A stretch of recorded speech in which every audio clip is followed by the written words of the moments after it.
All right, good afternoon. Happy Friday. Welcome to Deep Dive. We're back for some more Python diving action. Straighten up the windows here.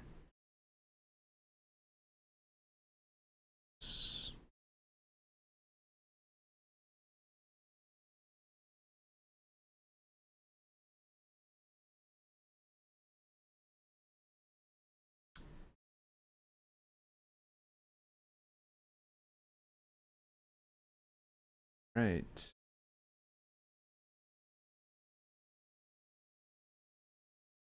Fine, though.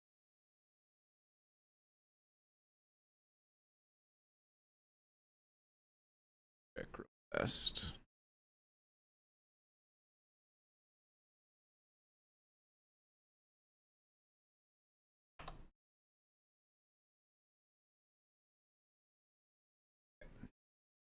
It's not showing the... I don't need to... All right, yes, welcome. Happy Friday, like I said. Thank you for tuning in. If you are new and don't know, my name is Tim. I go by Foamy Guy on GitHub and Discord. This is the Deep Dive, which is a weekly live stream program where we work on CircuitPython. This was a stream originally started by Scott Shawcroft, lead developer of CircuitPython.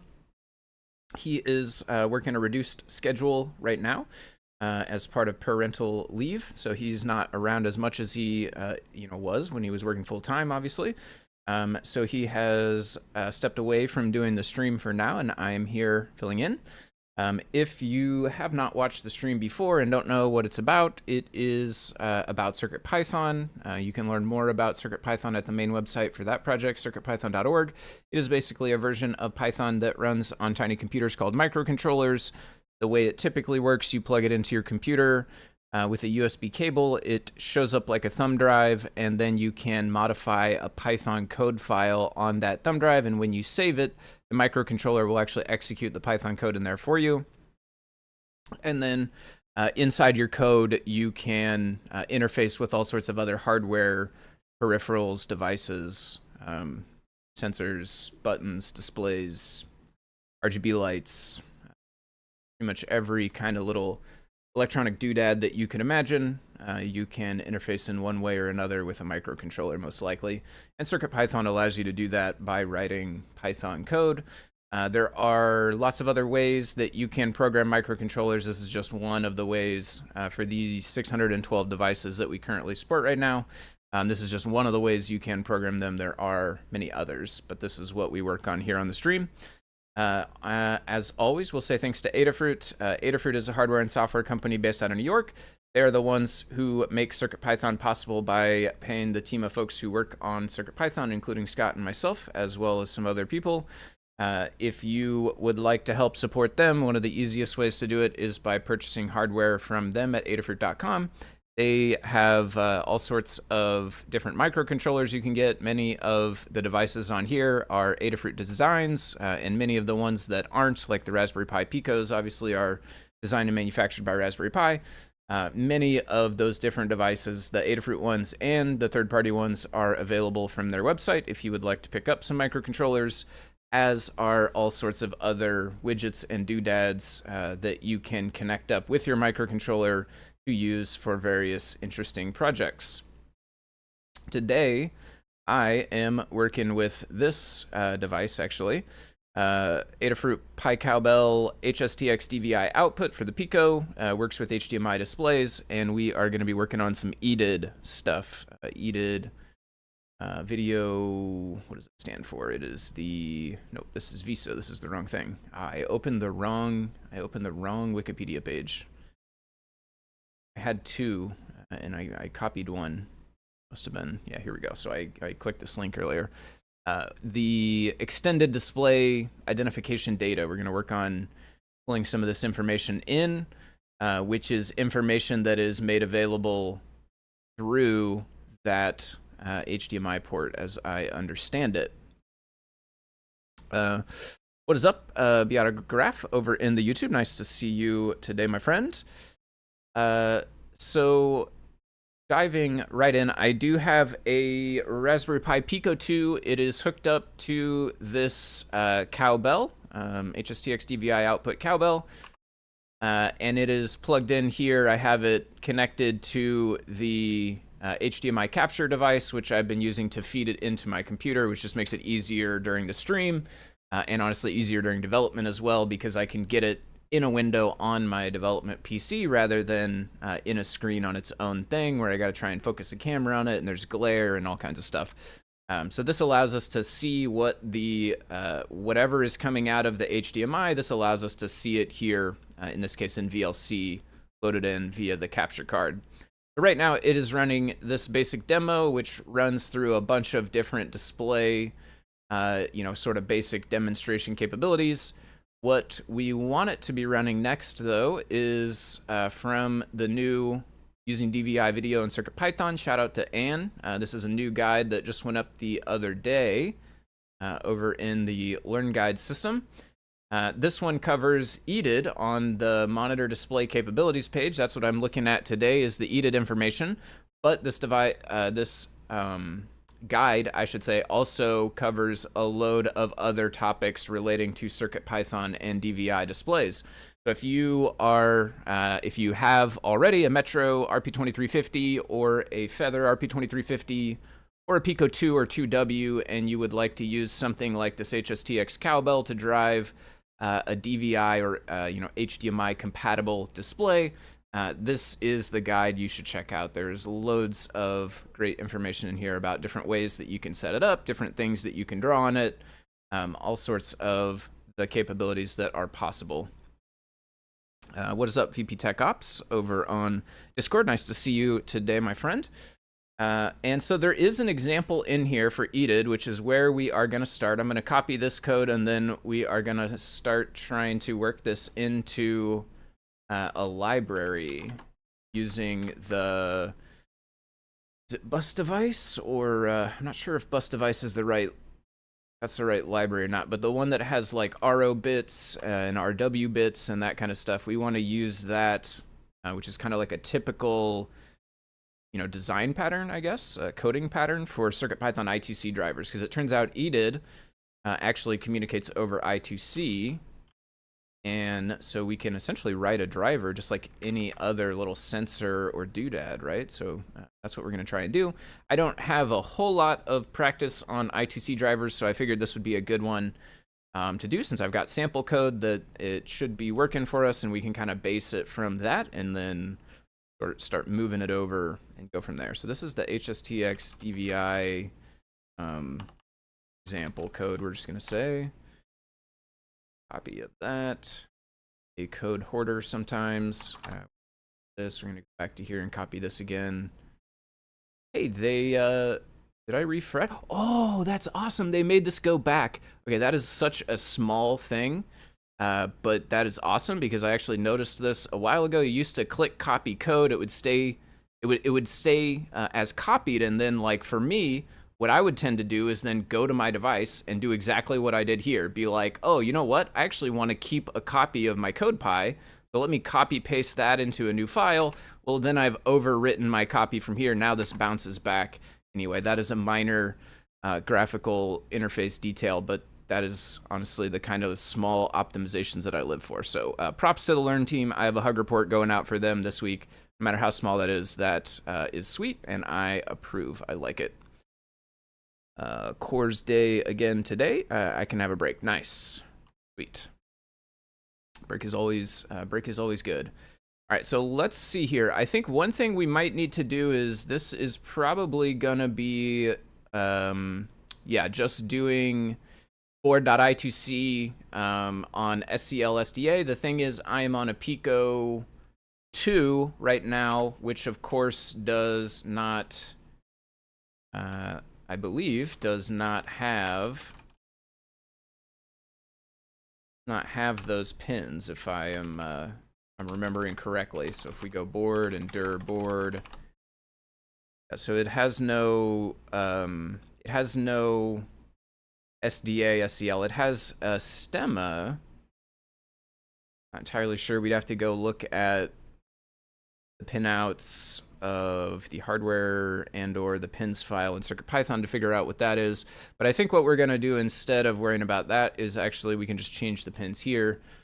And one of the other tabs I have loaded up is the schematic for HSTX DVI output, and what it has on it is labeling for all the pins, which tells us that SDA, SCL, the ones that are connected to the DVI output, SDA, SCL right here, they're connected, so they are named SDA, SCL. And right here, SDA, SCL, those are on GPIO 4 and 5. And which one is which? SDA is GPIO 4. E4. They don't, not 0, 4, it's just 4. Yeah, okay, so GP4.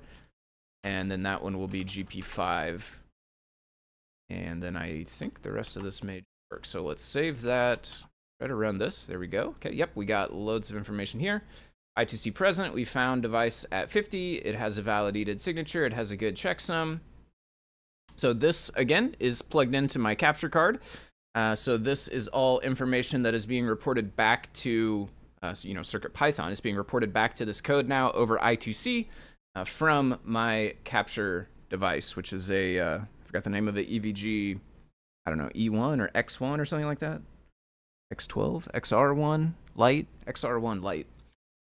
So it supports all these different modes, 720, 400, 640. There's a bunch of different speeds and stuff. I'm not going to go through the whole list here, but lots of them obviously don't work for CircuitPython, right? Any of these are too big at this point.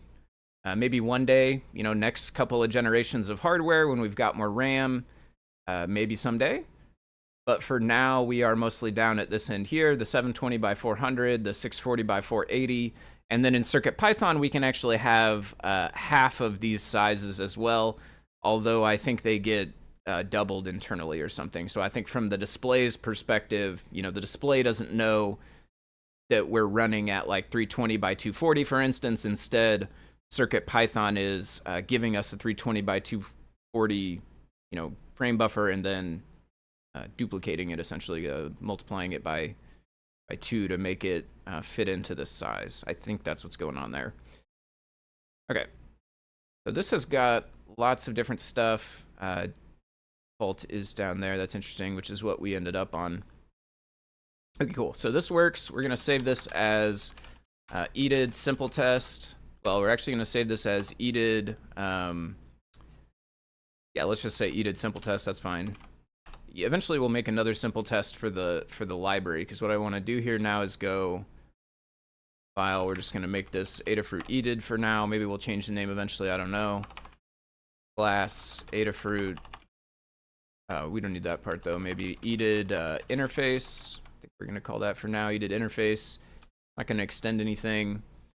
And I'm actually going to open another tab here. I want to find one of the recent things added to the bundle. Basically, I want to find another I2C driver to reference, again, because I don't have a lot of practice with them. So that's part of my inspiration for doing this today, is to practice writing I2C drivers. And one of the better ways that I've found is kind of referencing an existing one. So I just kind of go back, find one of the most recent ones that's been added. Yeah, okay, so we have bus device. We want to get that. We want to get probably some RO bit. I don't know if we'll be doing any writing, so we might not need RW. Maybe we'll use RO urinary struct. Maybe take all of these for now. And let's get rid of the RW stuff. And if we end up needing it, I'll bring it back. But I think for now, we're looking at mostly read-only kind of stuff. Okay, and then I do think it's best to just kind of start with one thing at a time. So if we go back to here,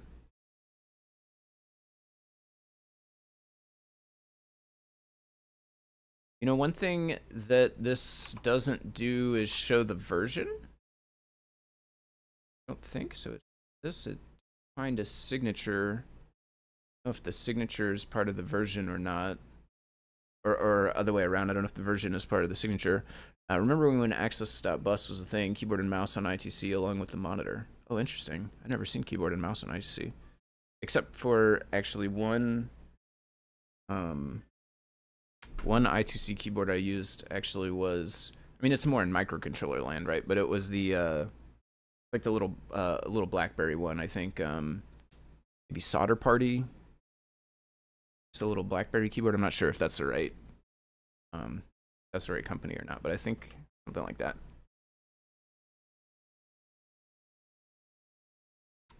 The BBQ10 or something. So I'm pretty sure there is a version, right? So in I had the Wikipedia is a version. Things on this Wikipedia is a table of data. So yeah, the structure, better manufacturer ID, EDID version, and revision. Actually, we need to read both of those. I'd like to get that as like the first bit of data we pull out of here, because that's nice and easy, and we'll know if it's correct. Very quickly, USB was developed instead. I gotcha. So those are at bytes 18 and 19. So I'm going to make a version and a revision address constant, basically. Like this has probably some address. Some are things you would pass back in, maybe. Like COSH. Looks like these are addresses. Register addresses. Okay, so let's do this same sort of thing here where we've got an I2C address section and a register. And that's in that's actually outside the class. Okay. Outside the class. Our I2C address, I'm pretty sure we saw that was 50, right? X50? X50.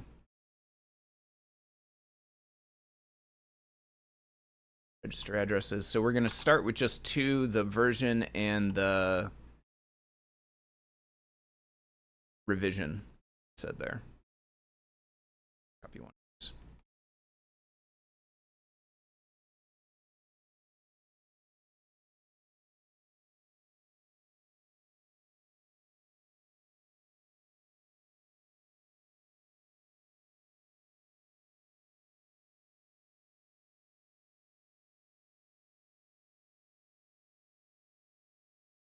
I mean, these, it's going to say the exact same thing as the, well, you know what we should do is say EDID version, EDID vision.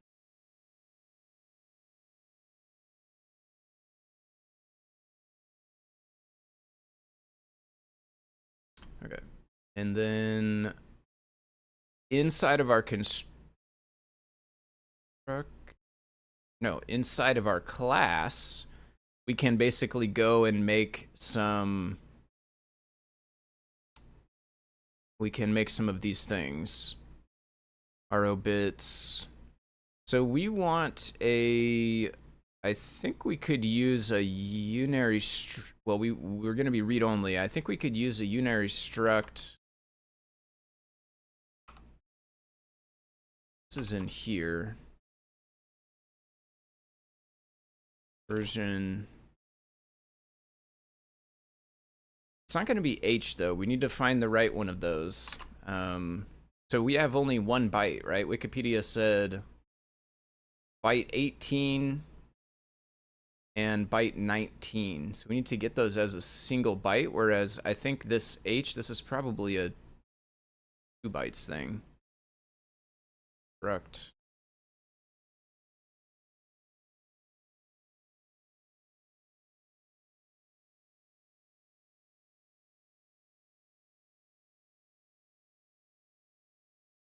Okay.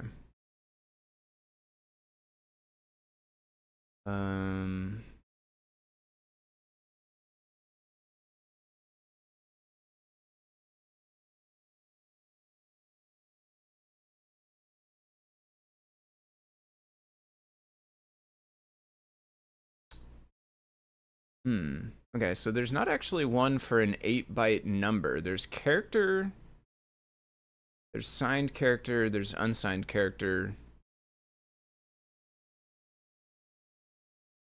Well, that's a bytes of length 1, which I guess is what we want ultimately.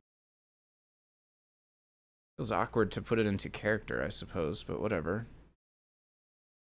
We might be able to use RO bits and set it to 8 bits, and then it might just give us a number. Let's try it this way first. Okay, so it doesn't matter if we say big or little because we only have 1 byte. I'm just gonna leave that alone. And that is a big C or a little c, I think it's like a big C. Copy it.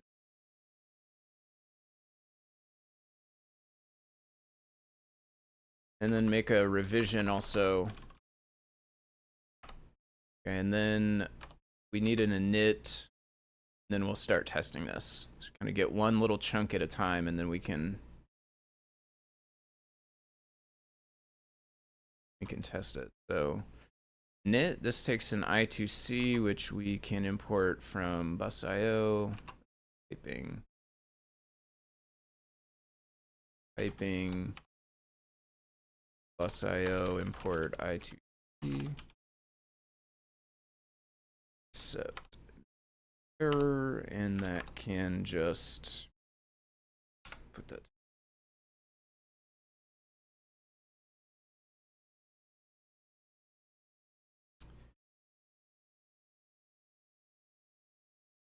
Oh. And then address defaults to address, so that's good. It's a try block, so that says value error.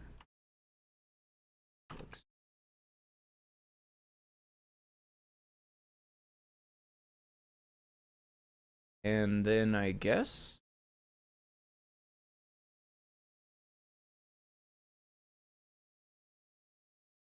okay, so we need properties.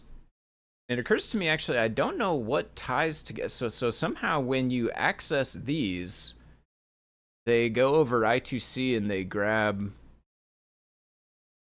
data. But you don't like give them this thing. So do they know to like look for this hard-coded thing? I'm not sure actually, right? Because this is just like kind of like, I mean, these ones are manipulating them a little bit, but they're mostly just getting a value from one of these things, returning it, or like a little bit of manipulation. In this case, it doesn't even have any manipulation. It turns it straight away. So somehow those must know to access this.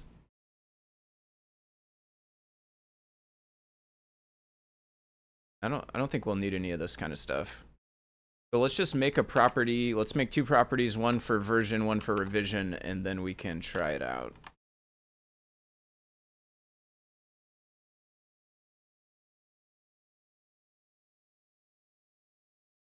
Not gonna have a setter. Not gonna have.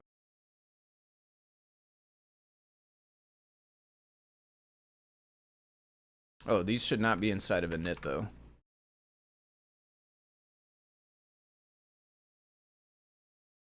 There's another. Okay. Okay. Fine, because later Pylon's gonna complain about that. All right, so we have EDID interface. We should be able to initialize it. Start giving this a try. I'm gonna keep all of this code around, but comment it so that we could kind of go back and forth if we need to. Adafruit EDID import EDID interface equals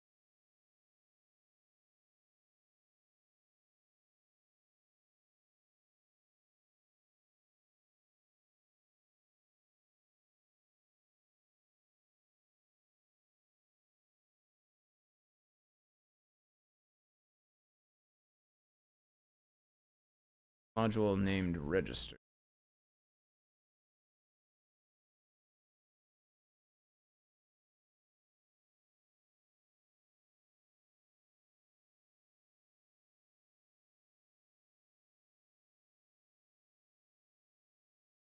Okay, register is actually I2C device came from bus device, and then register is the thing that got those. Correct. Arguments. Oh, we need to give it I2C. Means we need to actually create that here.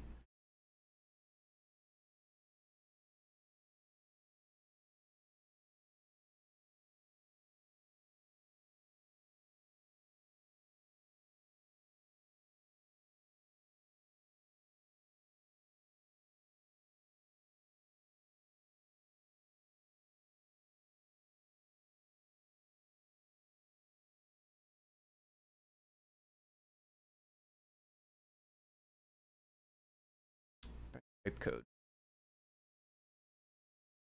Oh, made it as far as accessing version.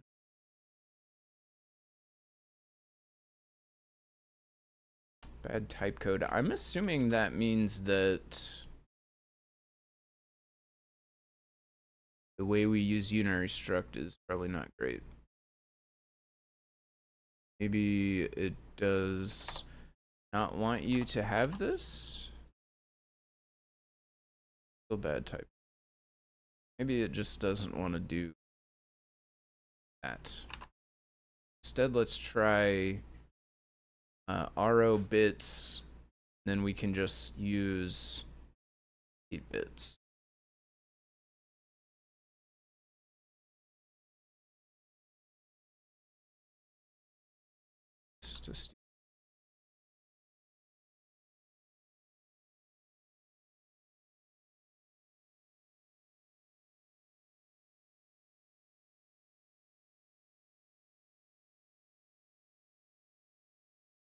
And I think that is the number of bits we want.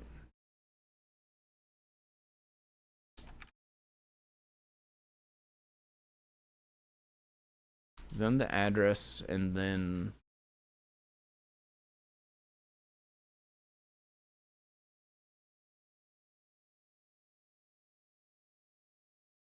number of bits, address, and the lowest bit. I don't know if it defaults register width.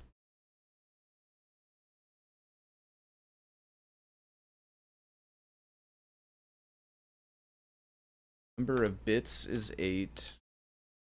Address is that. And the lowest bit is 0.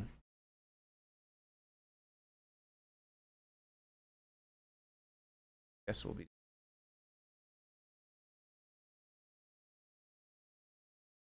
Oh, I also put this on version instead of revision. Also, I never set either of these. That could have been my problem, actually. That really could have been my problem. Hold on, we're going to go back to this.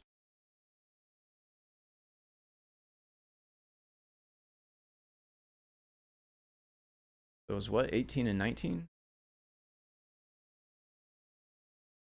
Those.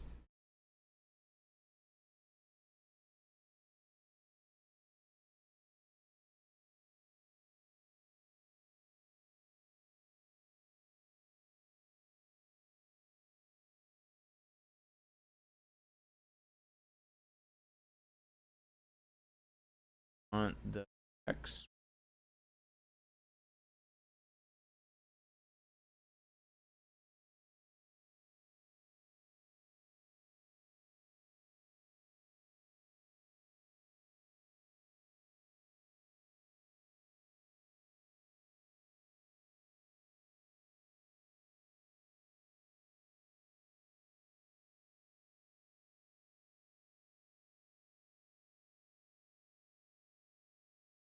Still.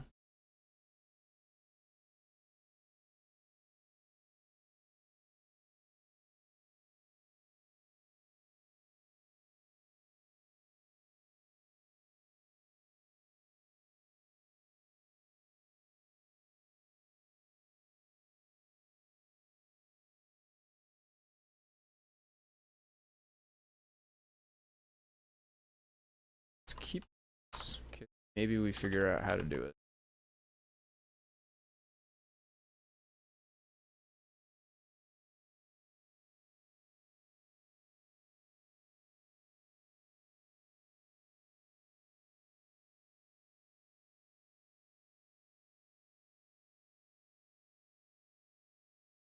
Wrong again.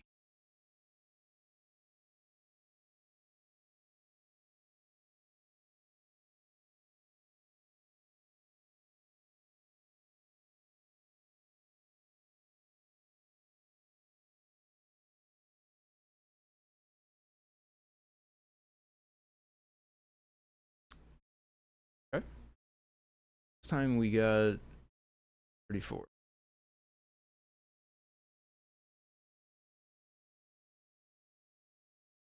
Yes.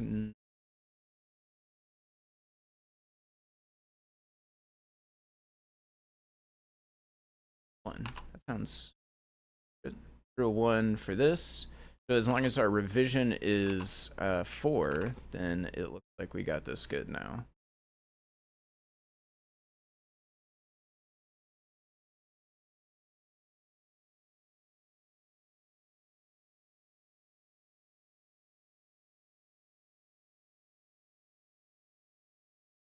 Three. Okay, that makes sense. So 4 exists, but our thing is 3, I guess. My device must be using revision 3. Okay, cool. Have most basic data. We have communication open. Now let's start getting some more stuff. So we can get basic display parameters.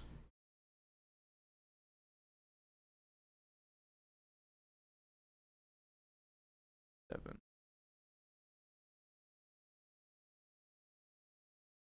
Okay. So we need to make 1 bit. So we're gonna read byte number 20, and we need to get 1 bit from it, which will basically tell us if it's analog or digital. So maybe input type, we'll call that.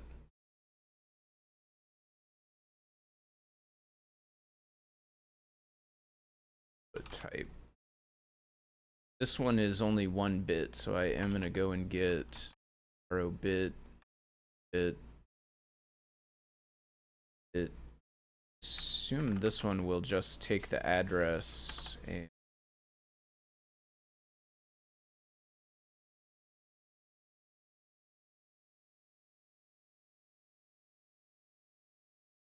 the address and which bit we want register with. We will say the address is going to be, need the hex of 20.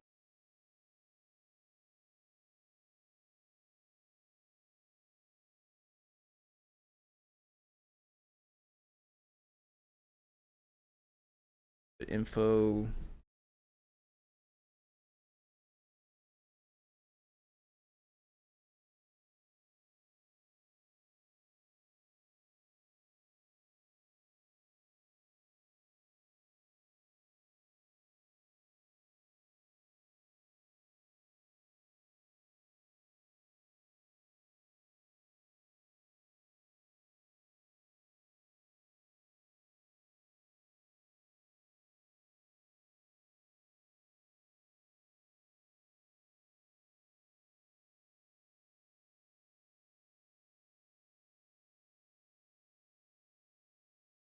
And then one that we want was bit number 7.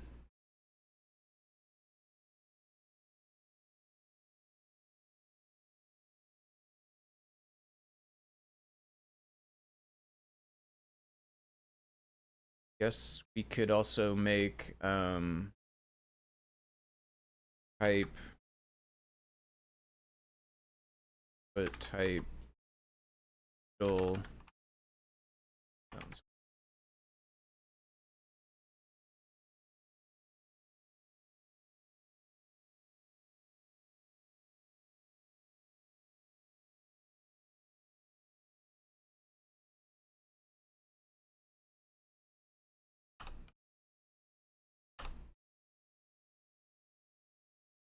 Okay. So let's make sure that works.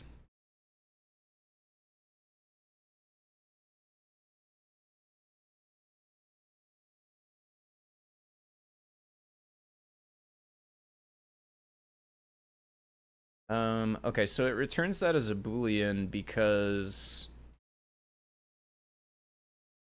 only 1 bit.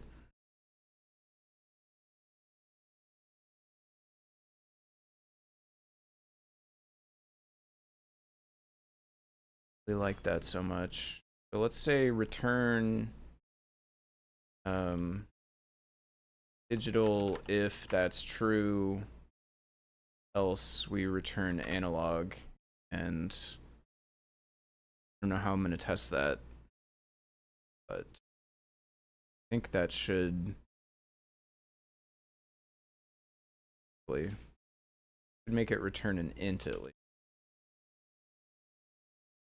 I don't know if analog with HDMI, if that's a thing. I don't sure that's really a thing, but EDID probably used on other systems as well. So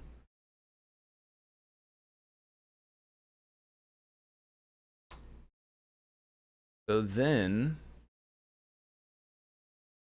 bit depth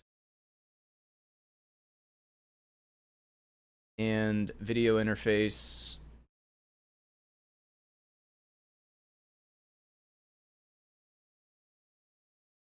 And I'm going to focus on digital for now, I think.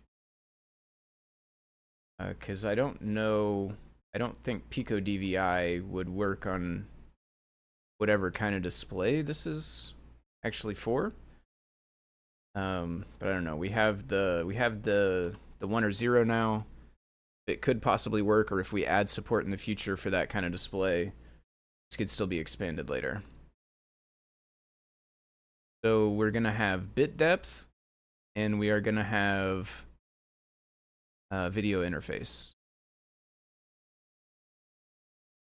Those are 3 bits and 4 bits, respectively. We're gonna constants. VGA. Ah, okay.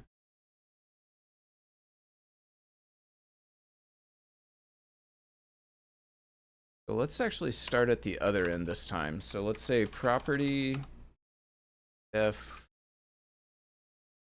bit depth.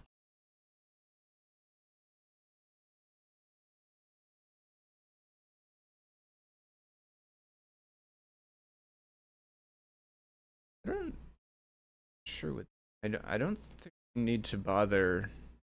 I don't think we need to worry about this one. I think that's just saying like no valid bit depth can use this value. But look like any of them do anyway, so I don't sure that we would. Well, we might as well make one for it, I guess. Okay, so let's make constants for these so we can have undefined.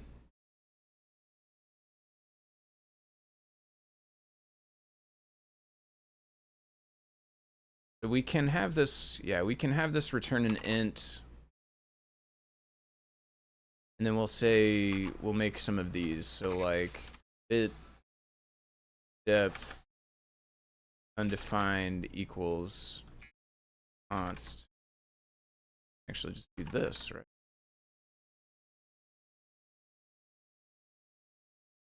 Depth, and then 6, 8, 10, 12, 14.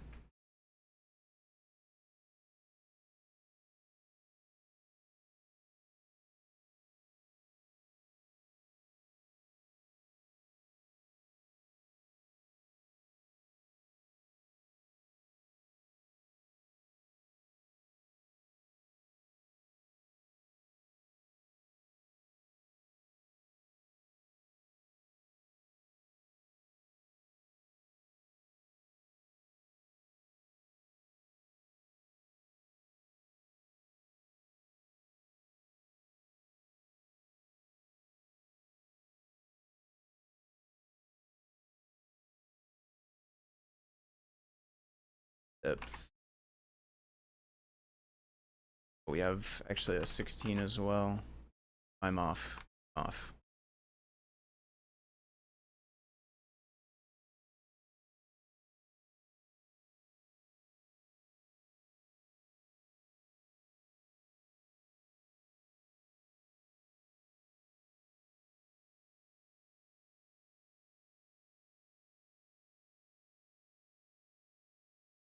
12 is 100. 14 is 101.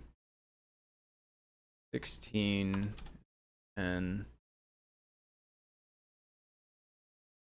served.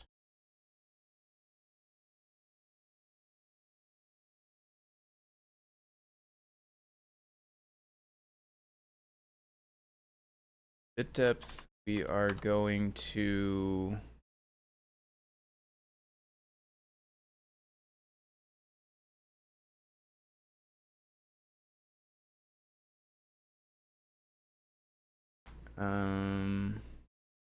able to like look these up though.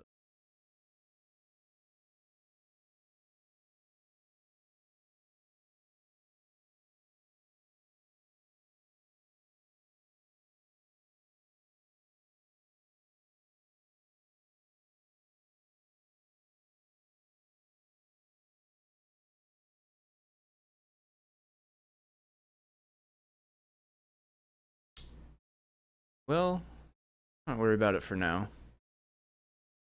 Just have this be an int. I was kind of like arguing, like debating in my head whether or not this should return maybe something other than an int. But I think what we'll do is we'll kind of return these, and like user code could compare against these constants in order to test.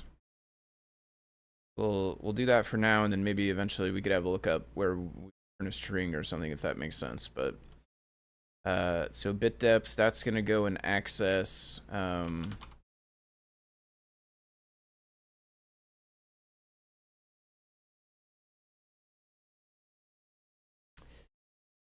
Theoretically, I guess we should, if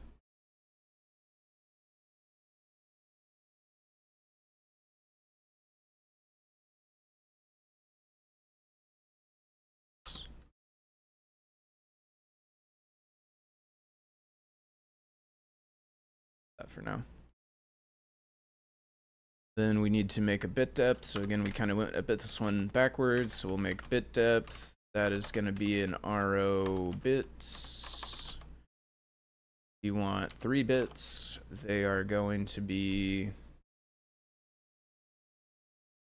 6 display per cams. And then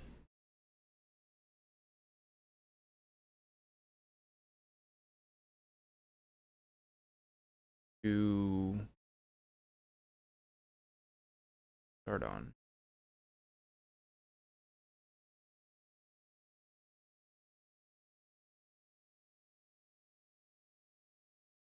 Lowest bit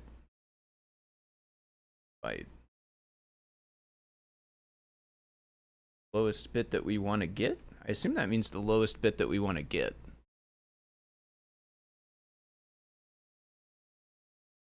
So maybe I should have done video interface first, but oh well, we're already here now. So it's actually bits 4, 5, and 6. So I guess we would put 4 here.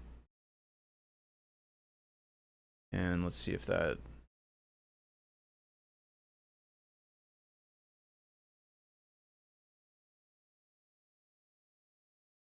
Zero. Find.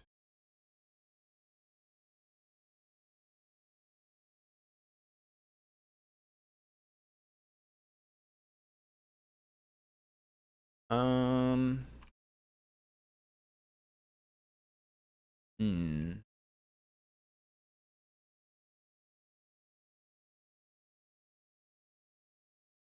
Did the original one do anything with bit depth?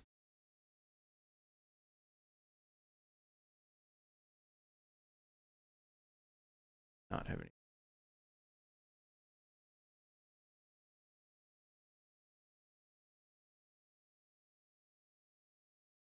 Timings.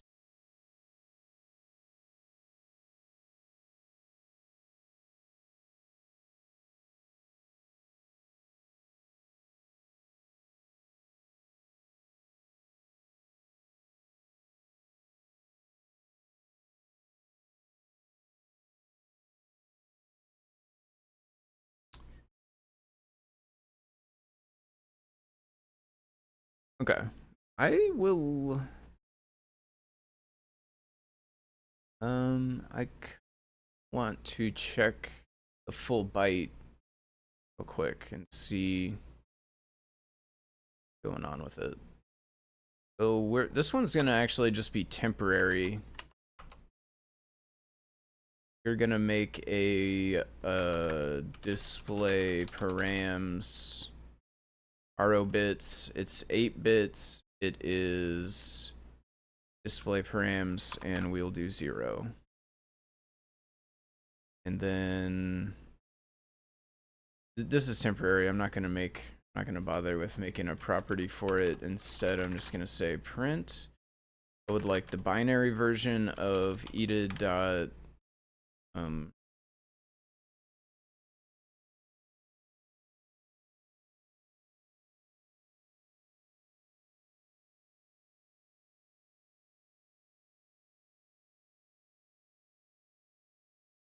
okay. So in our case, we are digital, and we have all other bytes are rows. So we are actually all undefined anyway.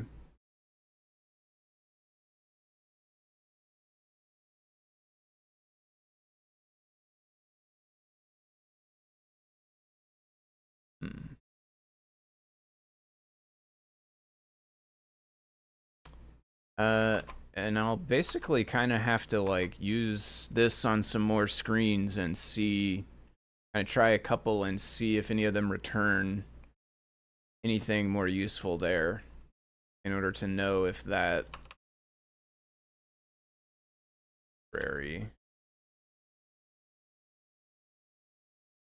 publish. I don't think we'll need that ultimately.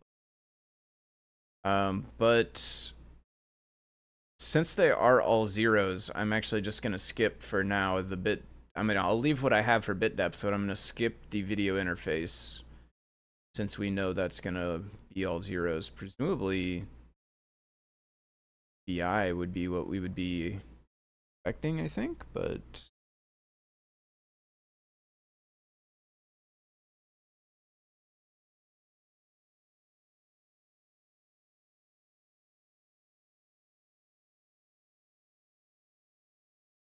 okay. So vertical screen size. This is another one where I'm not sure if, like, the fact that I am doing this on the capture card might be throwing off some of these things, right? Like, maybe these are really only relevant to real displays and not capture cards. I don't know. But let's try setting up horizontal. Well, it says in centimeters. Vertical screen size is 0, then landscape aspect ratio, and that's in centimeters. And if that's 0, then the aspect ratio. Both bytes are 0, then the screen size and aspect ratio are undefined. E.g. projector. Expecting that might be us, but let's go ahead and make bytes for horizontal and vertical screen size. H screen size, RO bits, 8 bits.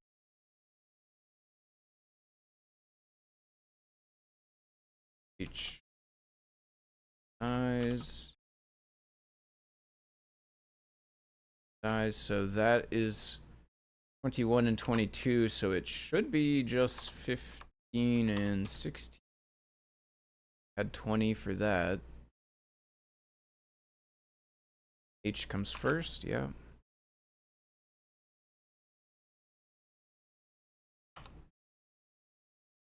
That's gonna be 0.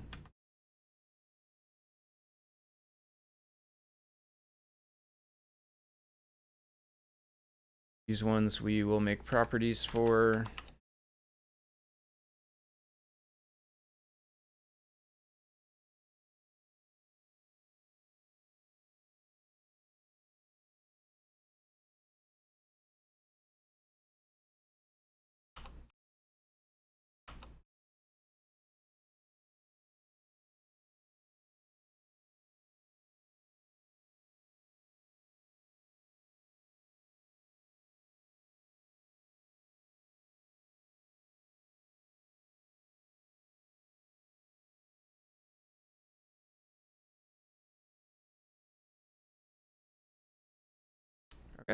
160 by 90. So neither of them are 0.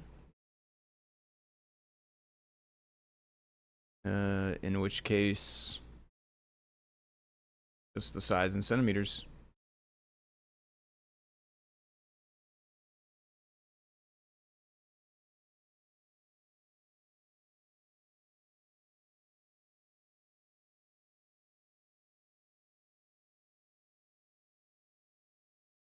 Yeah. Okay.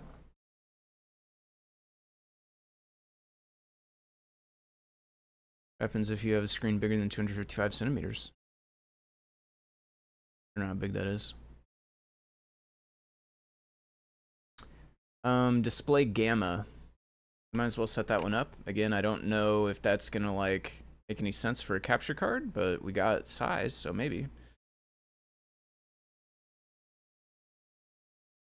Maybe we don't actually need these, especially if well, I'll check on some other displays and stuff. I mean, eventually it'd be good to have them so that user code can like compare, right? And be like, if the bit depth is, 16, then request 16-bit color, for instance.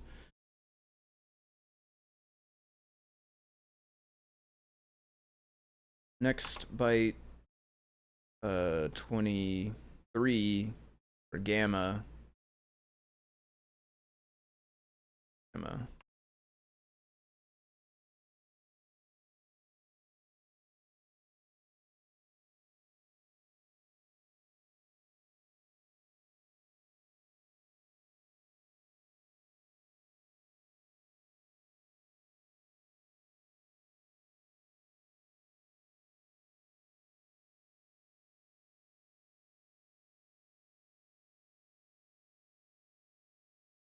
Oh, I didn't change.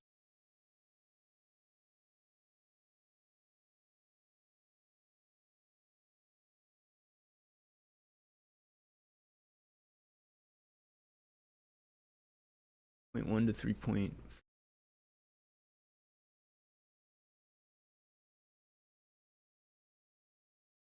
Ooh. We need to maybe do this, actually. So we read an integer, so we're actually going to change this to return a float. So I guess that surely they're not going to make us redo all the algebra, right? Surely they mean gamma, this is what we got from our register? So what we would do is return this.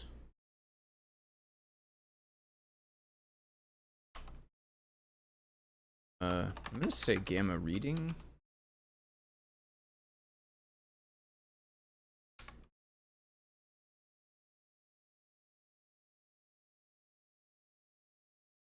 Multiply and minus. Multiply, I don't know. Oh no. What?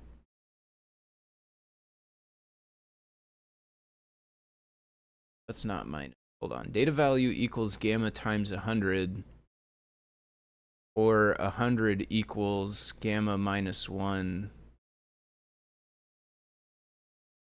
Are those two different formulas that lead to the same thing?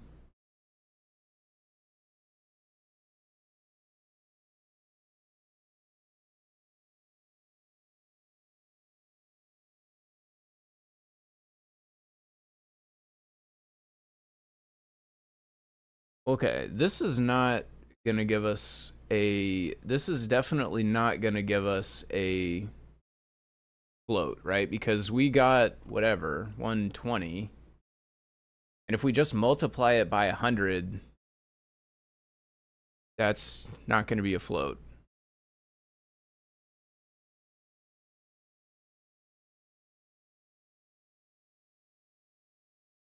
So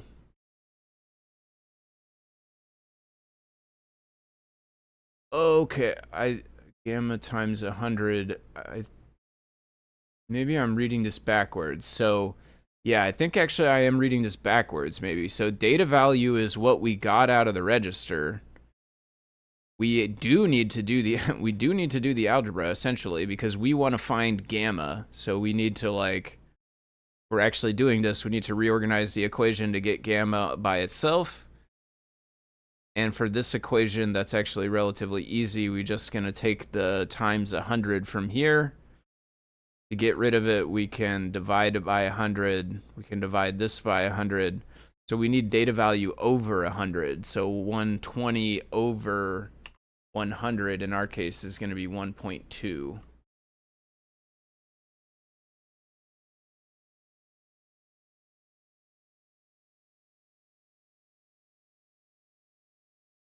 And then this one,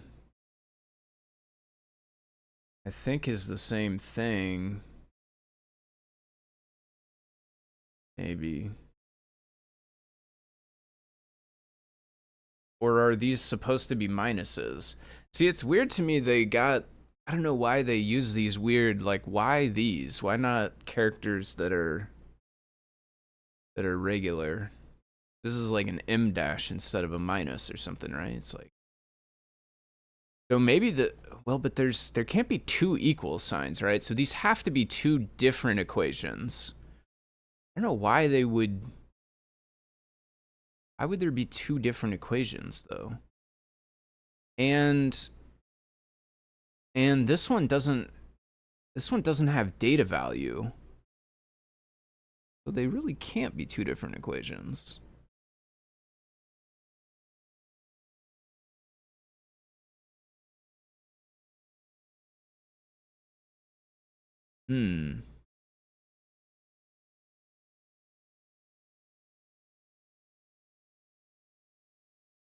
I don't know. Is there anything else about gamma?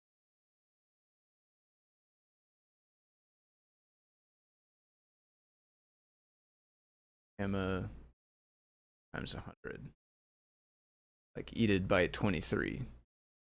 That just says, that just has the first one. Actually, it's different because it's -1 times 100. It's different actually. Data value equals gamma -1 times 100.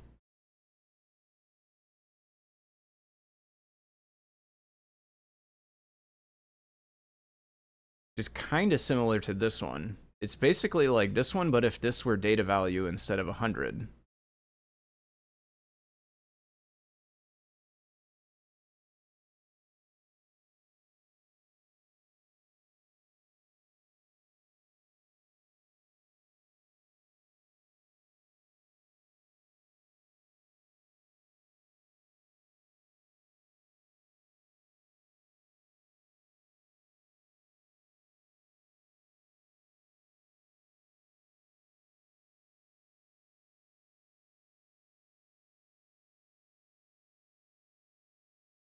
That is weird.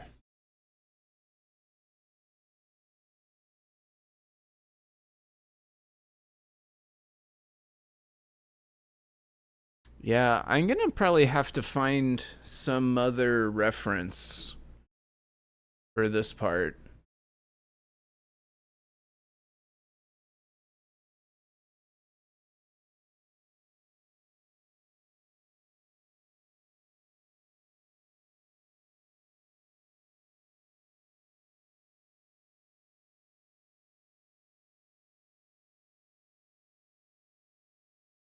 Since the display's gamma, which is a measure of its luminescence response to input signals. This value, when multiplied by 100 and then subtracted by 100, yields the actual gamma value.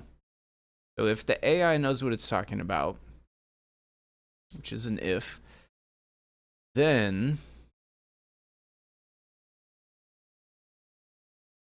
it is all of this times 100 and then minus 100. And I guess this might be the same thing, because it does have the times 100. We'd have to divide. I don't know. I don't know if that's the same or not. I don't think so, honestly, but I don't know. We have a second thing though now that tells us that this part seemingly is what we want, so I'm gonna just go with that and kind of ignore the fact that we have a second equals here for now. So we need to times, I mean, this one says we need to times by 100 and then minus 100 from that. We need to take what we got, multiply it, and then subtract, and then return. So take gamma, multiply it, then minus. That's not going to be, that's going to be too big. That's going to be too big.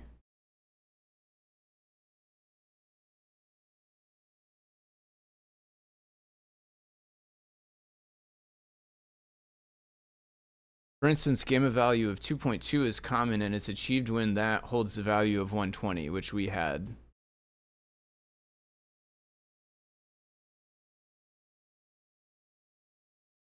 Where's the minus? There's no minus here.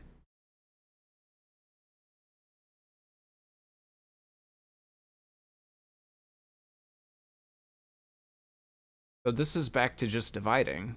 I'm so confused by this. This is such a... so many different things going on here.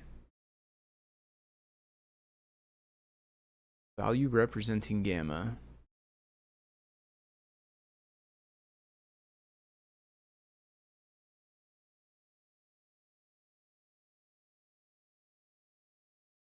Okay, we need to go backwards. We're not going the right way through this. Subtract 100 first. So we do need to solve for gamma algebraically. This is what I was right the first time. This is what comes out of the register, and this is what we're actually trying to solve for algebraically. And so we do need to reorganize all these things, and what, again, if the AI is right, which who knows, but it is saying it would be subtract first, and then divide by 100.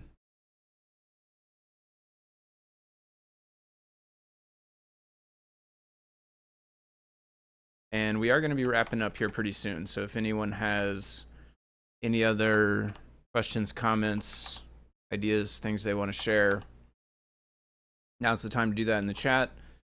0.2. I will be back tomorrow over on my own channel, so if you want some more CircuitPython fun, I think tomorrow we're going to be working on a text-based game framework for CircuitPython, so if you are interested in that, come and join me over on my channel tomorrow. So I don't think we're right, are we, right? Because this says 2.2. If byte is 120, this is just not accurate, right? Because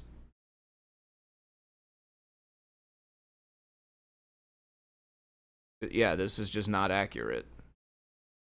This arithmetic is not accurate because it says 120 minus 100, so 20 by my count. 20 over 100, that's going to be 0.2. What I got.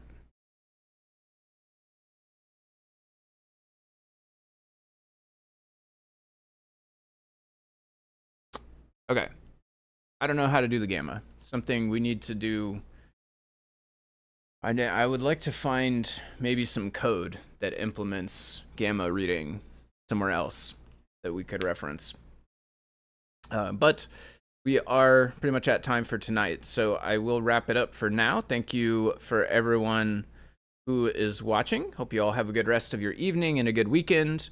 Like I said, I will be back over on my own channel tomorrow morning, 10 a.m. Central Time, and I think I'll be working on a game, a text-based game framework, ultimately for CircuitPython.